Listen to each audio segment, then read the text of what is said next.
BJP ने बिहार और बंगाल में चुनाव हारने के बाद 2022 में उत्तर प्रदेश चुनाव से पहले अपने पोलराइजेशन के एजेंडे पर काम करना शुरू कर दिया है। बाराबंकी में एक सदी पुरानी मस्जिद को गैरकानूनी बताकर शहीद करने के बाद गोरखपुर में मुसलमानों को निशाना बनाया जा रहा है।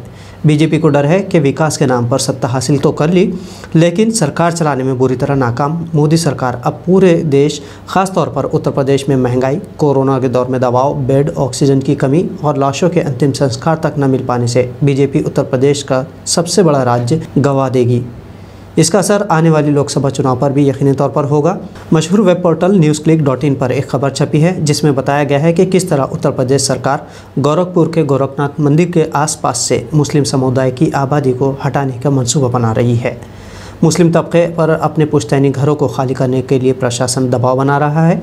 मंदिर और मुख्यमंत्री की सुरक्षा के नाम पर मंदिर के इर्द गिर्द रहने वाले 11 मुस्लिम परिवारों पर मकान खाली करने के लिए दबाव बनाया जा रहा है। पीड़ित परिवारों का दावा है कि वो इन मकानों में एक सदी से ज़्यादा से वक्त गुजारते आए हैं। गोरखनाथ मंदिर, जिसके महंत या पुजारी खुद मुख्यमंत्री योगी आदित्यनाथ हैं, इस मंदिर के दक्षिण पूर्व की ओर 11 मुस्लिम परिवार 125 वर्षों से भी ज़्यादा रह रहे हैं। लेकिन अब उत्तर प्रदेश सरकार मंदिर की सुरक्षा के नाम पर सभी 11 घरों को अपने कब्जे में लेकर वहाँ पुलिस थाना बनाना चाहती है। प्रशासन ने दबाव बनाकर 11 में से 9 परिवारों से एग्रीमेंट तो हासिल कर लिया है, जबकि 2 परिवारों ने प्रशासन से असहमति जताई है और एग्रीमेंट पर दस्तखत नहीं किए हैं। उत्तर प्रदेश का PWD अचानक 27 मई को मुस्लिम लोगों के घरों को गिरने पहुंचा, जिसे देख मौजूद सभी लोग दंग रह गए। मुस्लिम घरवालों ने जब वजह पूछी तो टीम ने चुप्पी साध ली, लेकिन अगले दिन यानी 28 मई को बिना किसी इत्तला के डिस्ट्रिक्ट एडमिनिस्ट्रेशन के अफसर पुलिस के साथ वहां आ पहुंचे, जिसमें तहसीलदार, रेवेन्यू डिपार्टमेंट के अधिकारी और इलाके के SDM भी शामिल थे। अधिकारियों ने सभी मुस्लिम समुदाय के लोगों से कहा कि सरकार मंदिर की सुरक्षा के बारे में फ़िक्रमंद है, जहां मुख्यमंत्री अक्सर आते जाते हैं, इसलिए आप अपना सभी घर खाली कर दें क्योंकि यहाँ पुलिस थाना बनाया जाएगा। इतना ही नहीं, इन अफसरों ने मुस्लिम घर वालों से घरों के टेक ओवर करने के लिए एक एग्रीमेंट पर भी दस्तखत करने के लिए कहा। प्रशासन पर आरोप है कि जब कुछ मुस्लिम परिवार वालों ने एग्रीमेंट पर दस्तखत से इनकार कर दिया तो अधिकारियों ने उन्हें धमकियां देना शुरू कर दी। मंदिर के आसपास बसने वाले ये मुस्लिम अक्सर गरीब तबके से हैं। वो बताते हैं कि प्रशासन उन पर ज़बरदस्ती एग्रीमेंट पर दस्तखत करवाने के लिए धमकी दे रहा है। कुछ बुजुर्गों ने सरकार के फैसले के खिलाफ खड़े होकर प्रशासन के खिलाफ अपना विरोध दर्ज करने का फैसला किया है। वो ज़बरदस्ती बेदखली के मामले में इंसाफ के लिए अदालत जाने के भी सोच रहे हैं। वहीं पुलिस और प्रशासन की धमकी भरे कॉलों से बचने के लिए स्थानीय लोगों ने अपने फ़ोन तक बंद कर दिए हैं। मंदिर के पास रहने और अपने घरों में छोटा मोटा कपड़े का काम करके घर चलाने वाले 9 परिवार प्रशासन के दबाव में आ गए। पुलिस की जानिब से किसी भी इंतकामी कार्रवाई के डर से उन्होंने अपनी ज़मीन को टेक ओवर करने के लिए प्रशासन को अपना राज़ीनामा भी दे दिया है, लेकिन वो दावा करते हैं कि ये मकान कानूनी तौर से आज़ादी से भी पहले उनके बुज़ुर्गों के कब्ज़े में है। हालांकि 2 परिवारों ने प्रशासन की जानिब से दिए गए एग्रीमेंट पर दस्तखत करने से इनकार कर दिया है। लोग अब प्रशासन पर सवाल खड़े कर रहे हैं कि लोगों का सवाल है कि जब मंदिर की हिफाजत के लिए पुलिस स्टेशन बनाना ही है तो मंदिर में खाली जगह में क्यों नहीं बनवाया जा सकता। और अगर चलिए मान लेते हैं कि मंदिर के आसपास ही अगर पुलिस स्टेशन बनवाना है तो सिर्फ मुस्लिम समुदाय या मुस्लिम परिवार के घरों पर ही क्यों।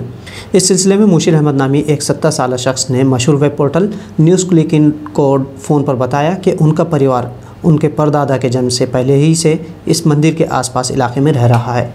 उन्होंने कहा कि घर खाली करने से न सिर्फ उनके पुश्तैनी ज़मीन बल्कि उन लोगों का रोज़गार भी छिन जाएगा, क्योंकि ज़्यादातर लोग घरों में ही हैंडलूम चलाते हैं या घरों में बनी छोटी मोटी दुकानों से अपना घर चलाते हैं।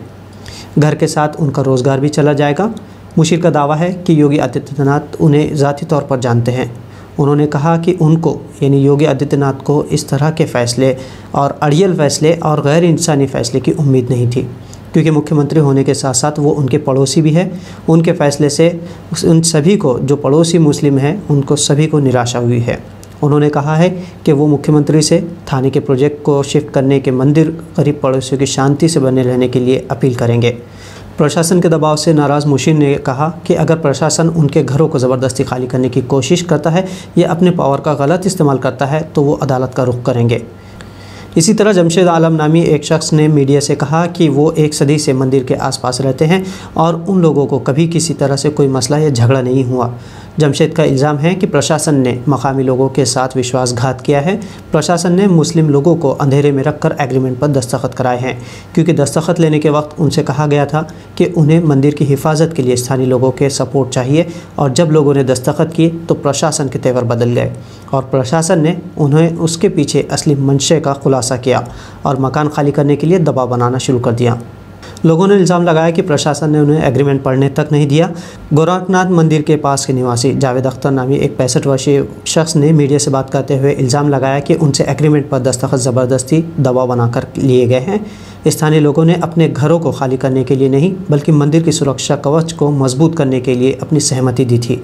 ये मुस्लिम परिवार मंदिर के आसपास में उस वक्त से रह रहे हैं जब गोरखनाथ मंदिर एक बहुत छोटे मठ की तरह था। गोरखपुर प्रशासन भी इस मामले पर मीडिया कवरेज को छिपाने की कोशिश कर रहा है। इल्ज़ाम है कि दिल्ली के एक पत्रकार ने जिलाधिकारी से सुरक्षा के नाम पर मुस्लिम परिवारों को जबरन बेदखल करने के बारे में जब सवाल किया तो जिला अधिकारी के विजेंद्र पांडियन ने एक पत्रकार को NSA के तहत जेल भेजने की धमकी तक दे डाली। एक न्यूज़ पोर्टल के लिए काम करने वाले दिल्ली के पत्रकार मसीहुज़्ज़मान अंसारी ने धमकी के मामले में नेशनल ह्यूमन राइट्स कमीशन को जिलाधिकारी के खिलाफ शिकायत भी दर्ज करवाई है और अंसारी ने अपने और DM के बीच टेलीफोन पर हुई बातचीत का ऑडियो क्लिप भी जारी किया है।